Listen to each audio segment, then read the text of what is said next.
오른손 주먹을 살짝 쥐어주시고요. 저를 따라서 말씀하시면서 손가락을 하나씩 펴시면 됩니다. 네. 화면 보여주시고요. 네. 하나님 감사합니다. 네. 클릭해 주시면 됩니다. 네. 하나님 감사합니다. 용서해 주세요. 살짝 왼손으로 도와주세요. 예수님 이름으로 기도합니다. 아멘. 네, 내려주시면 됩니다. 감사합니다. 이게 뭔지 아시죠? 네, 기도하는 순서입니다. 네, 일명 기도의 5 손가락입니다.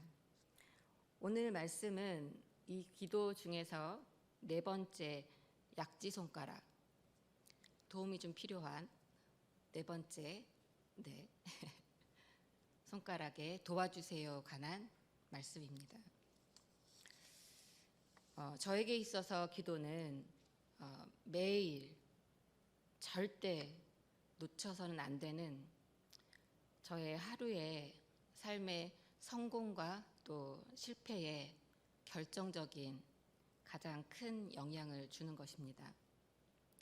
기도는 주님께서 제게 가장 중점을 두시고 계시고 또 점검해 주시고 때때로 물어봐 주시는 것이기도 합니다. 진영아, 너 다른 일은 못해도 이건 꼭 해야 해 하시는 것이 기도입니다.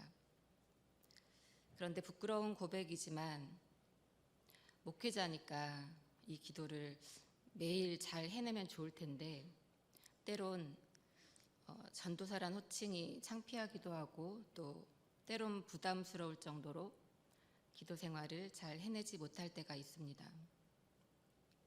육신이 피곤해서 잠과 바꾸기도 하고 어떤 날은 기도하다가 졸기도 하고 푹 자기도 하고 딴 생각을 하기도 합니다. 그래서 여전히 저에게 기도 생활은 훈련이고 연단받는 과정에 사용되는 도구이기도 합니다. 그런데 제가 최근에 가장 도전을 받고 또 은혜를 받았던 말씀의 주제가 기도하되 간절히 기도하라는 말씀이었습니다.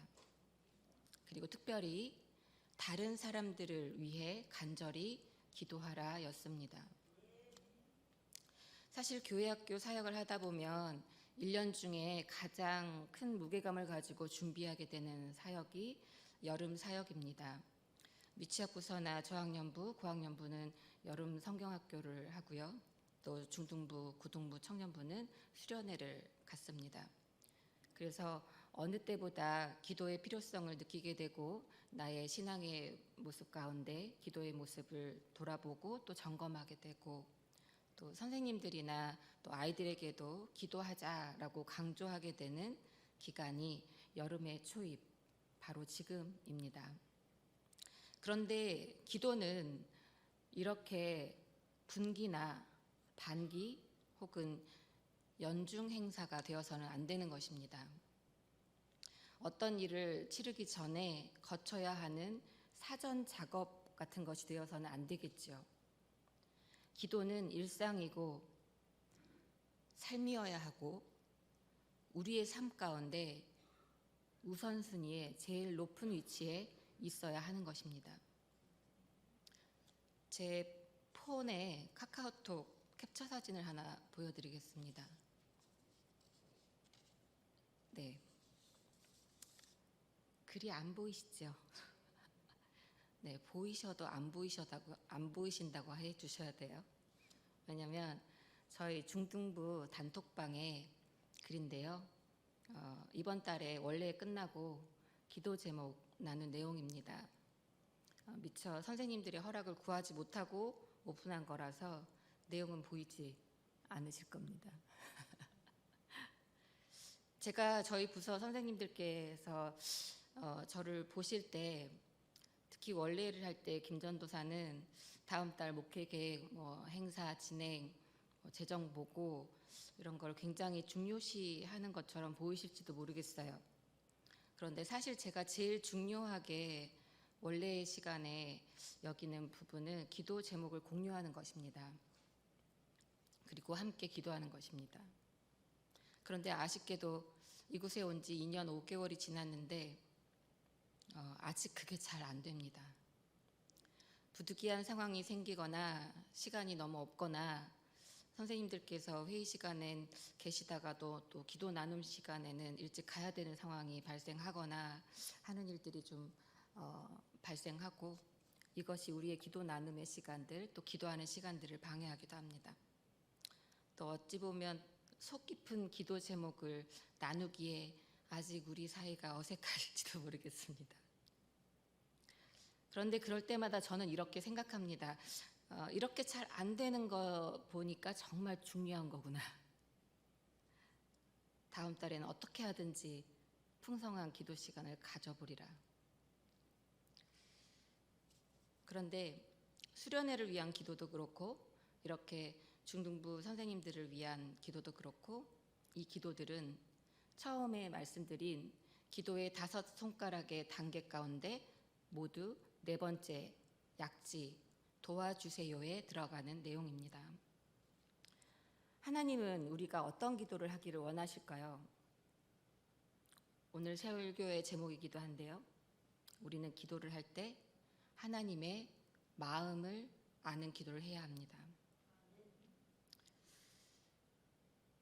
네, 그렇습니다. 하나님의 마음을 안다는 것은 어렵습니다. 말씀하시지 않으셔도 들립니다. 구체적으로 하나님 아버지께서 지금 내가 어떤 기도를 하길 원하시는지 아는 것은 웬만한 신앙 고수의, 그러니까 고수의 신앙인들 아니고서는 힘든 일이야. 쉬운 일이 아니지라고 생각하실지도 모르겠습니다. 그런데 어렵게 생각하지 마시고 조금은 단순하게 생각하시기 바랍니다. 하나님은 우리가 함께 기도하기를 원하십니다. 그것이 바로 하나님의 마음입니다. 그런데 우리가 함께 기도한다는 것은 단지 한 공간에서 기도한다는 그것만 말하는 것은 아닙니다. 기도를 하되 나만을 위해서 기도하는 것이 아니라 나와 함께한 모든 이들, 그리고 내가 속한 공동체와 나라와 민족을 위한 기도 모두를 말하는 것입니다. 그것이 4번째 손가락 도와주세요의 내용이 되어야 합니다. 결국 하나님의 마음은 이렇다고 생각합니다. 자녀들이여, 너를 위해 기도하지 말고 다른 이들을 위해 기도하라. 그럼 이 말에 이런 반론을 제기하시는 분들도 계실 것 같습니다. 아니, 바빠 죽겠는데 겨우겨우 시간 빼내서 왔는데 나 얼른 기도하고 가야 되는데, 나랑 우리 가족 위해서 기도하다 보면 남들을 위해 기도할 시간 없어요, 전사님. 전사님은 참 여유로우신가 봐요. 기도하실 시간이 많으신가 봐요. 난 그냥 내 기도하다 갈랍니다. 옥하는 목사님께서 이런 말씀을 하셨습니다. 좀 보여주실래요? 네. 무엇이든지 나 혼자 기도해서 해결받을 수 있다는 것은 일종의 영적 교만입니다. 합심해서 기도해줘야 될 일을 놓고도 기도해 주지 않는 것은 일종의 죄입니다. 바울처럼 합심 기도하는 그 기도에 막강한 힘과 능력을 믿어야 합니다. 한 사람이 부르짖는 소리보다 2사람의 부르짖는 소리가 더 멀리 울립니다. 저의 경험담으로 말씀드리면 다른 이들을 위한 기도를 열심히 하다 보면, 그래서 시간이 여의치 않아서 나를 위한 기도는 내가 다 주께 아뢰지 못했을지라도 주님이 알아서 해결해 주십니다. 저와 동일한 경험을 하신 분들이 이 자리에도 있으실 거라고 생각합니다. 욥기서를 보면 세 친구들과 욥의 변론들이 나오지요. 그 내용들을 보면 세 친구들이 번갈아 가면서 자기의 의사를 표현하는 내용들이 나옵니다. 그런데 그들의 말, 세 친구들의 말보다 욥의 한 말이 훨씬 많고 깁니다. 심지어 독백은 3장에 걸쳐 말하기도 합니다. 그런데 오늘 저희가 함께 읽은 본문 말씀을 보면 시간 관계상 41장은 읽지 않았지만 41장은 하나님의 절대 주권을 말씀하시는 하나님의 말씀 부분입니다. 근데 그 절대 주권에 대해서 들은 후에 욥의 모습이 기록되어 있는 내용입니다. 여기에서 하나님의 주권 혹은 하나님의 절대 주권이란 것은 하나님은 최고의 권위자이시며 모든 일들이 하나님 아버지의 통치 하에 있다는 것입니다. 달리 말씀드리자면 하나님 아버지의 허락 없이는 아무것도 일어날 수 없다는 그런 말입니다. 욥은 2절에서 하나님의 이 절대 주권에 대한 믿음을 고백하고 있습니다. 다른 표현으로 하자면 욥은 하나님 아버지 절대 주권자에게 경배합니다. 3절에서 자기 의를 주장하였던 과거의 완악함을 시인하고 한 걸음 더 나아가서 3절과 4절에서는 하나님께 하나님 아버지 계속 저를 가르쳐 주십시오. 계속되는 교훈을 요구합니다. 그리고 하나님의 계시를 직접 들은 것에 대해서 감사드리고 있습니다. 6절에는 그리고 진심으로 회개합니다. 욥이 변화되었다는 것입니다. 이후에 하나님께서는 새 친구는 책망을 하십니다. 그러나 욥에 대해서는 책망을 하시지 않습니다. 오히려 욥에게는 욥이 해야 할 일이 있다고 말씀하십니다. 그것이 바로 친구들을 위한 기도를 하라입니다. 10절 말씀을 보면 욥이 그의 친구들을 위하여 기도할 때 여호와께서 욥의 곤경을 돌이키시고 여호와께서 욥에게 이전 모든 소유보다 갑절이나 주신지라 이렇게 기록되어 있습니다. 히브리어 원어로 보면 욥이 기도할 때를 두 가지로 볼 수 있는데 기도할 때 시간적인 시점을 말하죠. 기도할 때와 기도에 의해 욥이 기도한 그 기도로 인하여 이거죠. 이렇게 사용될 수 있는 단어인데요. 즉 욥이 그 친구들을 위하여 기도했던 바로 그때 욥의 곤경이 해결됩니다. 그리고 욥의 친구들을 위한 기도로 인하여 기도를 통해서 욥의 곤경이 해결됐다라는 의미로 해석할 수 있다는 것입니다. 그리고 욥은 친구들을 위한 기도를 하고 나서 고난 당하기 이전보다 갑절의 축복을 받습니다. 우리의 필요를 너무나 잘 아시는 주님께서 내가 마땅히 하나님의 마음을 알아 다른 이들을 위해서 간절히 기도드릴 때에 나의 필요는 이미 다 아시는 하나님께서 들어주시고 이루어주실 줄 믿습니다. 그런데 이런 말씀들을 제가 오늘 대언해드리는 이 말씀을 통해 단 한 번 들으시는 것만으로는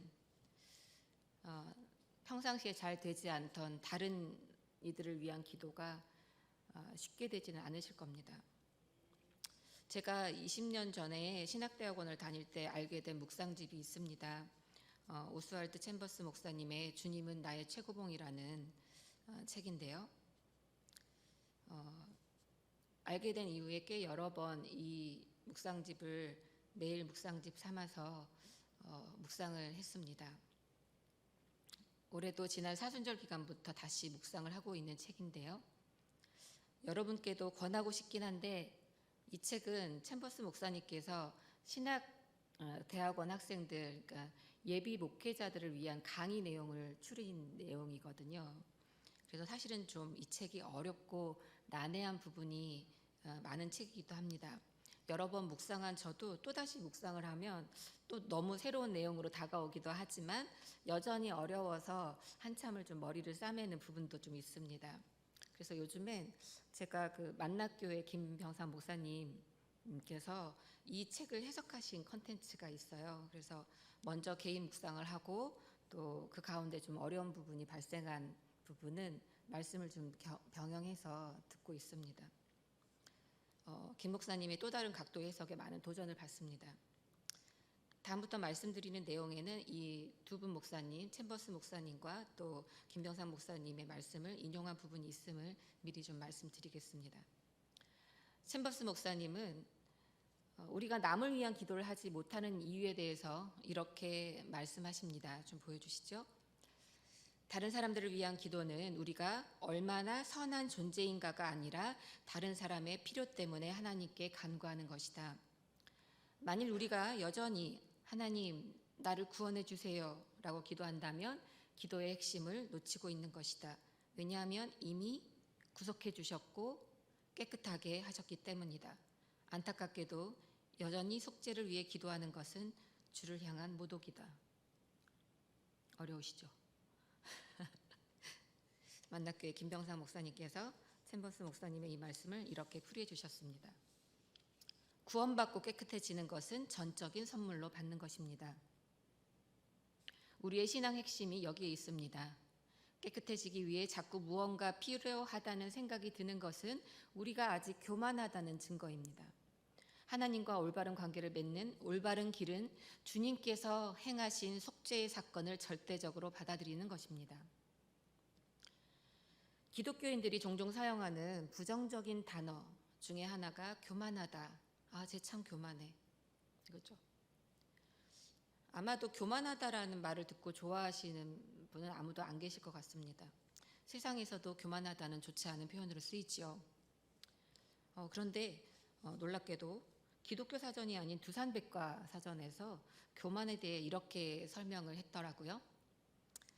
교만은 기독교에서 하나님과 관련된 의미로 사용하는 용어로 하나님보다 스스로 잘난 체하며 겸손하거나 온유함이 없이 건방지고 방자함을 이르는 말이다. 성서에서는 교만한 자란 하나님을 신뢰하기보다는 자기 자신이나 자신이 선택한 수단을 더 신뢰하는 자를 가리킨다. 기독교의 교리에 따르면 교만은 죄이다. 정확하게 보고 있죠. 교만한 사람은요, 기도하지 않습니다.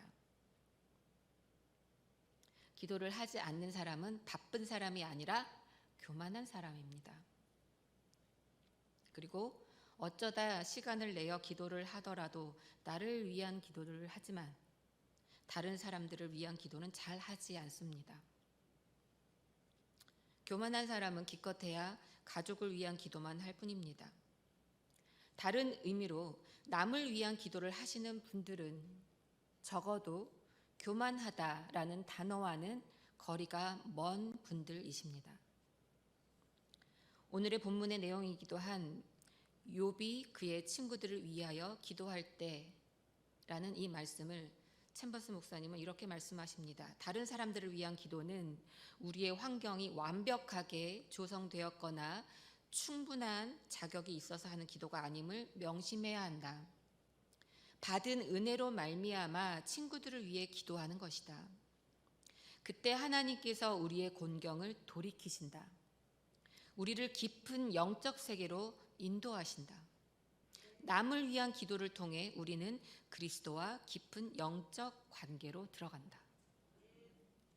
여러분, 받은 은혜가 있으셔야 다른 이들을 위한 기도를 하실 수가 있습니다. 남을 위한 기도가 잘 되지 않는 이유는 지금 현재 매일 공급받아야 할 은혜가 공급되어지지 않았기 때문에 그렇습니다. 그래서 역으로 내가 은혜 받기 위해 나는 남을 위한 기도를 해야 합니다.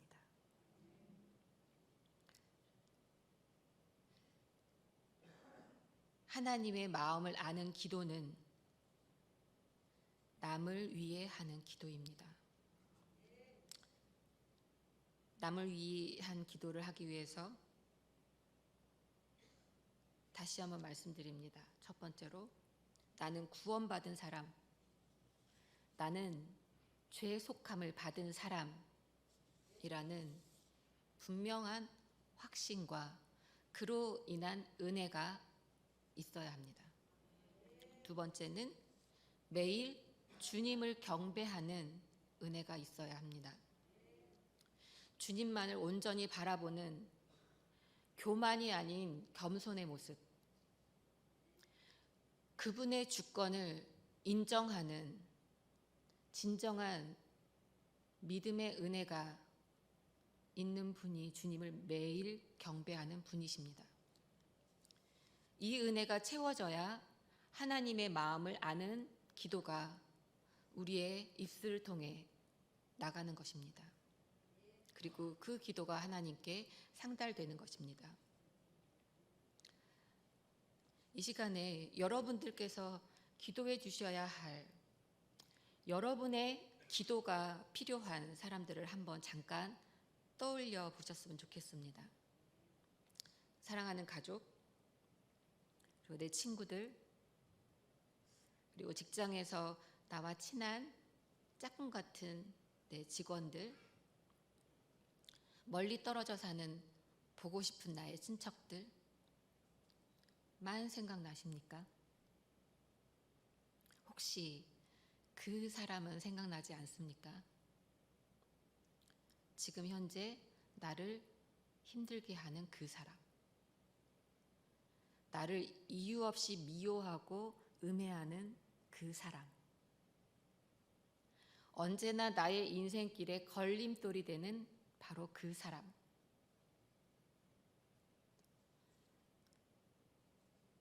헨리 나우엔의 두려움에서 사랑으로라는 책에 이렇게 기록되어 있습니다. 사람들을 비교하고 판단할 필요가 없다. 사실 더 깊은 차원에서 우리는 다 같은 인간이다.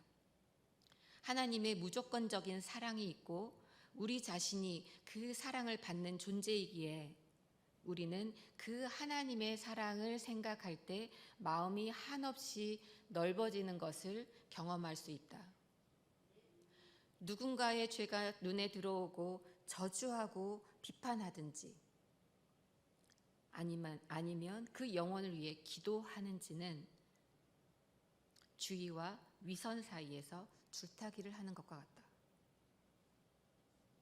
주님, 저 인간만 없으면 제가 하는 이 직장 생활이 천국이 될 것 같습니다.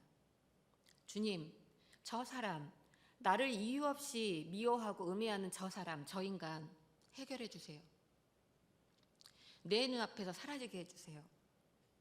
라고 기도하지 마시고, 주님, 저 사람을 용서해 주십시오.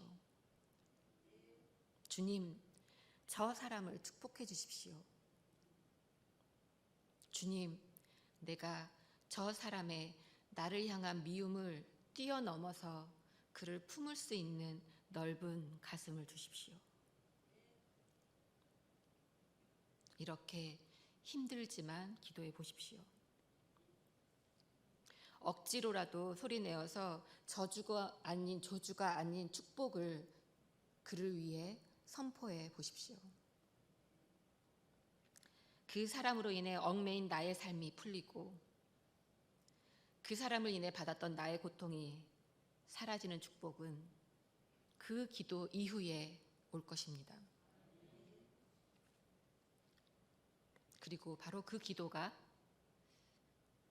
하나님의 마음을 아는 기도고 저와 여러분이 해야 하는 기도입니다. 이 놀라운 기도의 은혜가 저와 여러분에게 넘치도록 임하길 간절히 바랍니다.